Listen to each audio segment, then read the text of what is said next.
Good morning, all of you. I am Rajni Meena, Assistant Professor, Government College Rawatwata.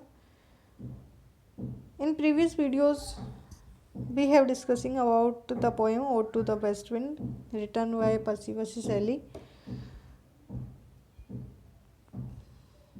In this video, we will discuss about the last canto, fifth and last canto of the poem. जो best wind है उसके द्वारा अर्थ पर, sky में और सी पर उसके जो परिवर्तन, वो उसके जो इफ़ेक्ट हैं उनके बारे में बताने के बाद पोइट जो है एक पर्सनल प्रेयर करता है वेस्ट विंड से कि make me thy lyre even as the forest is. कि वो जो पोइट है उसको बहुत पक्का विश्वास है कि वो स्पीड में तो वो वेस्ट विंड को भी पीछे छोड़ सकता है, लेकिन उसे जो परेशानियाँ, जो रूढ़िवादिता है, उसे उसने धरती पर मतलब बांध रखा है और अपना सिर भी नहीं उठा पा रहा है। तो वो कह रहा है मेक मी दाई लायर, तू मुझे अपना लायर बना ले। वेस्ट विंड से प्रेयर कर रहा है, प्लीड कर रहा है कि तू मुझे अपना लायर बना ले। Even as the forest is, जैसे कि तुमने फॉरेस्ट को बना रखा है वैसे ही तू मुझे अपना बना ले।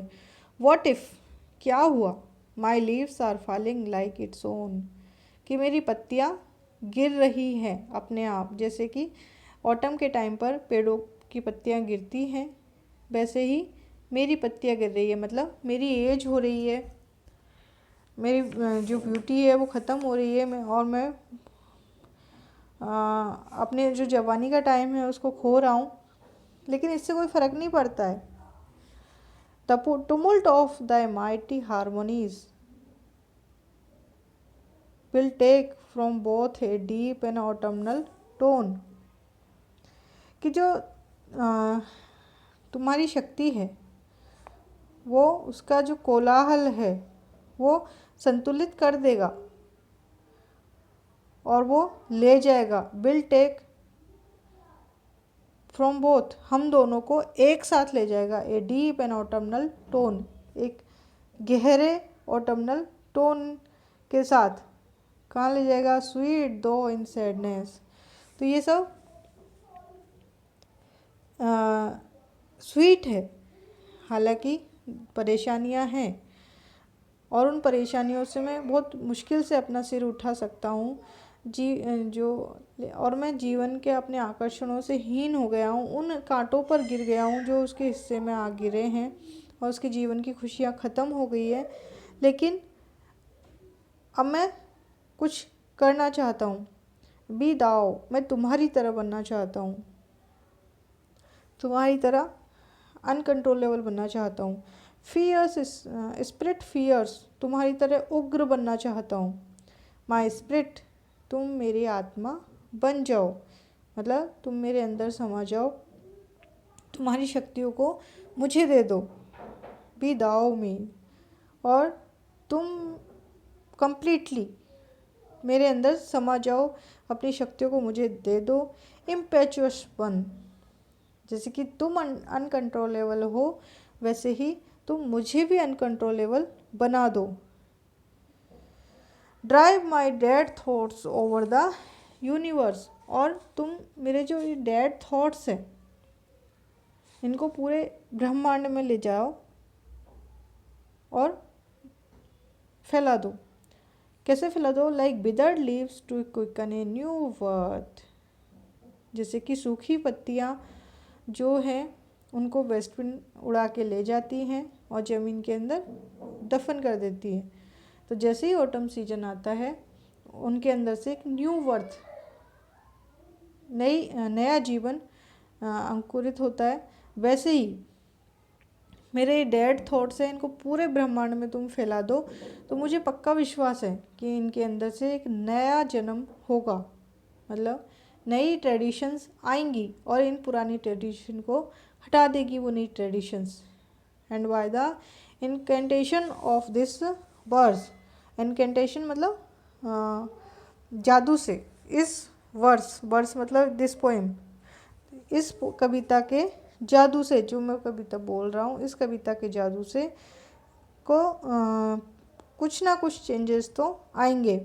तो इसे स्कैटर कर दो, फैला दो, एज फ्रॉम एन अनएक्सटिंग्विश्ड हीट, अनएक्सटिंग्विश्ड यानी बिना बुझा, जो बुझा नहीं है, हीट चूल्हा भट्टी जो भी है, एशेस राख, स्पार्क्स चिंगारियाँ, कि जैसे कोई भट्टी जो कि बुझी हुई नहीं है और जैसे ही तुम चलती हो तो उसके अंदर की राख और जो चिंगारियाँ हैं वो तुम्हारे साथ चलने लगती है, तो उनको भी उड़ा करके ले जाती हो। वैसे ही तुम मेरे इन डेड थॉट्स को ले जा करके पूरे ब्रह्मांड में फैला दो। माई वर्ड्स अमंग मैनकाइंड, मेरी कविता को पूरे ब्रह्मांड में फैला दो।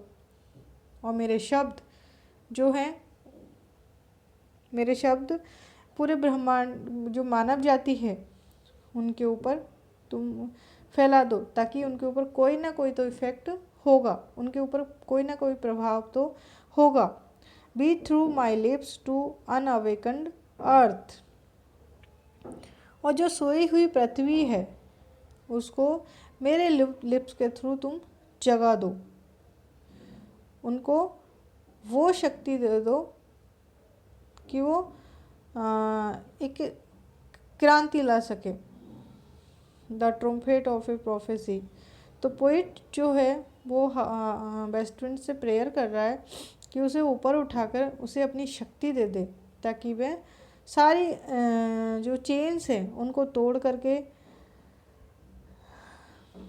एक नया वर्ड पैदा कर सके, नई ट्रेडिशंस बना सके, और ये जो पुराने रीति रिवाज है, रूढ़िवादिता, इन सबको इस संसार से वो हटा सके। The trumpet of A prophecy, तुम मुझे ट्रम्पेट बना दो, प्रोफेसी भविष्यवाणी का, कि तुम मुझे अपनी भविष्यवाणी का ट्रम्पेट बना लो। O wind, O west wind, if winter comes can spring be far behind, कि यदि विंटर आती है तो क्या स्प्रिंग उससे दूर है। कहने का मतलब ये है कि यदि दुख आते हैं तो उसके बाद खुशियाँ भी आती है, कि अभी जो मेरे जीवन में दुख है ये हमेशा नहीं रहेंगे, कभी ना कभी तो इनके अंदर भी चेंजेस आएगा और उनकी जगह पर मेरे जीवन में भी खुशियाँ आएंगी। तो इस प्रकार से ये जो पोएम है ode to the west wind complete होती है।